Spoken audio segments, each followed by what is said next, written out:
Halo sahabat Odai, jumpa lagi dengan Ganis dari komunitas Odai. Di sebelah saya ini adalah salah satu dokter pemerhati teman-teman di komunitas Odai. Jadi banyak banget yang konsultasi melalui WA group dan beliau sangat baik hati sekali menjawab.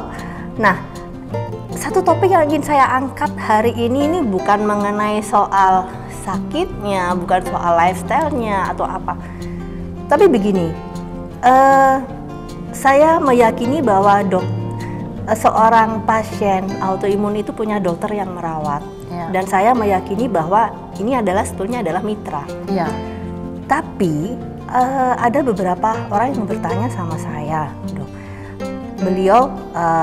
beliau si pasien ini menghadap ke dokter, tapi sebetulnya hatinya nggak cocok. Kan masing-masing kita pribadinya unik ya, Dok ya. Chemistry-nya ada yang nggak nyambung, nggak cuma sama pasangan, nggak sama temen. Dokter itu juga butuh chemistry yang cocok loh ya untuk kerjasama dengan baik ternyata ya. Nah, kalau misalnya nih sudah sudah direferensikan oleh teman, ini loh yang bagus, ilmu autoimunnya banyak dan lain-lain. Terus yang bersangkutan datang, ternyata nggak cocok chemistry-nya. Nah, ini mau pindah katanya nggak enak, mau pindah dokter. Sebetulnya gimana sih, Dok, bagusnya?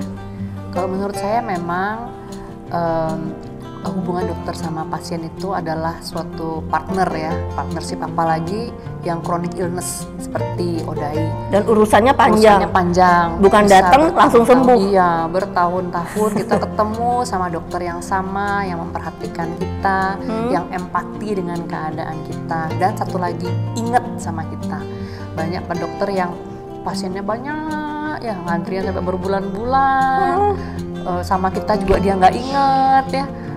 Jadinya itu sebenarnya agak-agak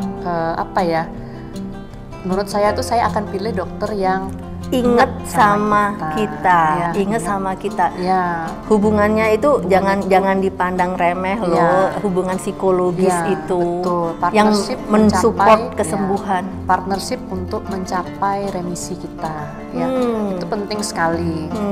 Bukan hanya dokter yang terkenal ya, bukan hanya dokter yang laris, antrinya berbulan-bulan. Nah, kalau ada pilihan nih, dua orang dokter, saya cocok sama si dokter A nih, tapi beliau dokter muda, baru spesialis dalam, beliau bukan konsulen autoimun, tapi pemerhati autoimun dan paham banget sama saya nih.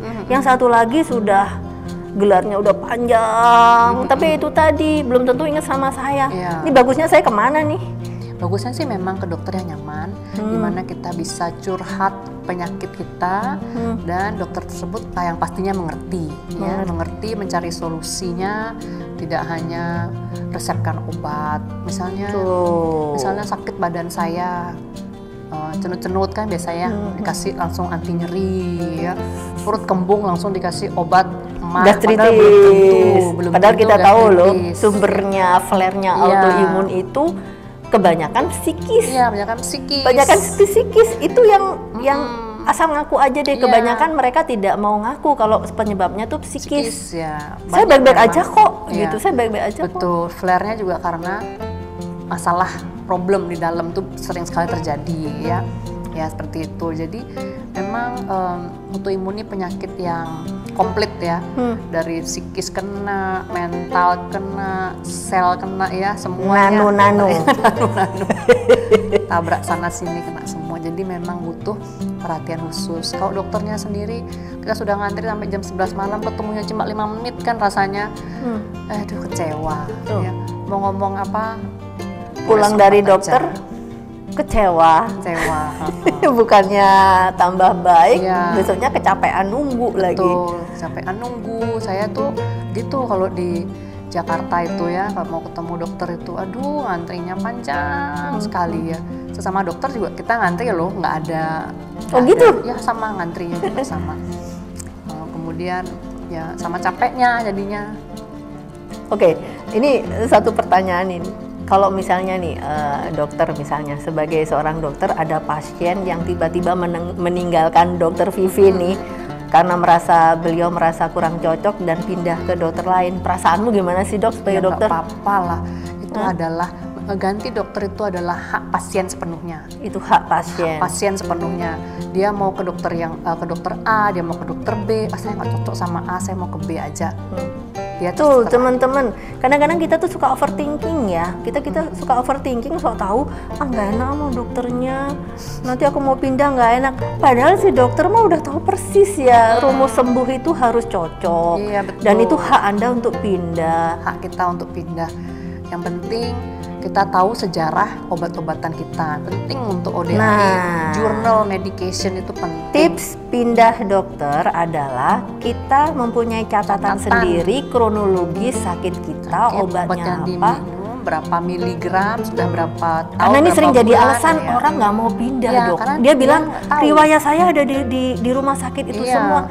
Padahal ya, itu artinya kalau misalnya alasannya seperti itu, kita menggantungkan nasib kita kepada si rumah sakit atau dokter itu. Padahal itu bisa disiasati loh. Kita punya filing sendiri, nyatet sendiri, kita komunikasikan dengan dokter yang baru. Nggak apa-apa kok. Apalagi misalnya dokter yang kita ngantri lama itu jauh dari rumah kita ya. Lelahnya kan bertambah tuh. Betul. Jadi pas kita mau kontrol itu sudah mikir dari pagi nih, nanti saya lelah, capek. Waduh, besok jangankan bukan dari pagi, masih besok nih. Aduh, besok mesti ke dokter ini. Iya, kayak stresnya gitu. 2 hari. Stresnya 2 hari. Jadi flare. Jadi flare dadakan. Betul. Jadi kita mengadukan ke dokter bukan sakit yang kemarin-kemarin, tapi yang barusan muncul karena capek ngantri itu tadi. Iya, karena saya mengalami juga. Itu flare. Kalau saya bilang itu flare semu dadakan. Bukan flare yang sesungguhnya. Langsung kepikiran, sudah cenut, aduh besok ngantri. Waduh. Dan itu memang ngabisin waktu, kita bosen ya. Ini dokter sendiri loh yang bilang. Enak sama yang nganter juga kan. Betul. Yang nganter juga, aduh kasihan juga dia ikut ya jadi jangan bikin double flare ya. Jangan bikin double flare. Jangan bikin burden lagi, beban lagi bagi hidup kita gitu loh. Tuh, kebanyakan kita tuh memang hobi banget ya. Udah beban hidupnya banyak. Kita nambahin lagi. Masih kurang bu. Ya betul, seperti itulah. Jadi cari yang nyaman, enak, nggak usah ngantri panjang-panjang. Jadinya kita juga nyaman, masih bisa napas lega lah. Oh besok mau ke dokter, seneng nih ketemu dokternya. Dokter. Mau ngobrol. Aku mau curhat ini aku nih. Mau ngobrol, mau curhat, didengerin sama dokternya. Oke. Tuh ya. Jadi malah happy ketemu dokternya. Betul.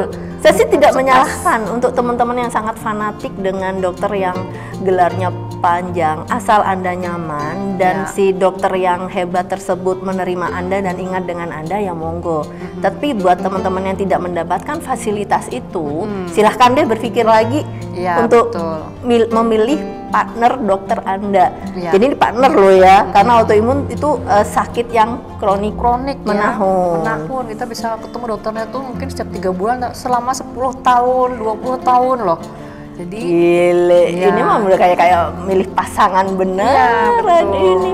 Makanya terus satu lagi nih, jangan katanya. Kalau bisa cari informasi yang benar mengenai dokter tersebut. Bagaimana, apa backgroundnya? Backgroundnya. Kemudian banyak tanya dulu deh. Sekarang ada app banyak tuh, ada review juga ya, kita bisa cari tahu, tanya-tanya ke WA grup komunitas ODHI tentang dokter-dokter yang bisa nanya ke grup komunitas ODHI. Semua harus ditanyakan. Jadi jangan semua boleh ditanya kok, nggak usah malu, nggak usah takut, nggak usah malu, overthinking overthinking. Dan yang penting mulai sekarang yang malas nyimpen kronologi sakitnya sendiri lah, ini sakitnya diri sendiri, rajin deh nyatet dan menyimpan file-file yang dibutuhkan. Penting sekali. Penting supaya kalau pindah kita langsung mudah, tidak tergantung dengan rumah sakit tempat kita yang lama begitu ya. Banyak sekali ibu-ibu penderita yang remaja itu menyalin dengan baik. Ibu-ibu zaman now ya. Modai teenagernya itu luar biasa. Ada grup teenager loh ya, dan itu wah, caregivernya adalah mamahnya yang luar biasa. Jadi untuk mamah-mamah yang punya anak atau teenager yang menderita autoimun tapi bingung bagaimana cara handle-nya, silahkan gabung ke WA grup khusus untuk teenager. Iya. Ya, terima kasih. Sama-sama. Dokter, jadi kesimpulannya nggak usah overthinking, nggak usah mikirin, nggak usah sungkan-sungkan. Kalau emang nggak cocok nih Dokvi, aku pindah aja ya. Pindah aja. Emang luar biasa. Yang penting buat catatan pengobatan. Nah, hasil lab terakhir harus dibawa. Itu aja. Sip, terima kasih. Sampai jumpa lagi. Salam tulus, salam Odai.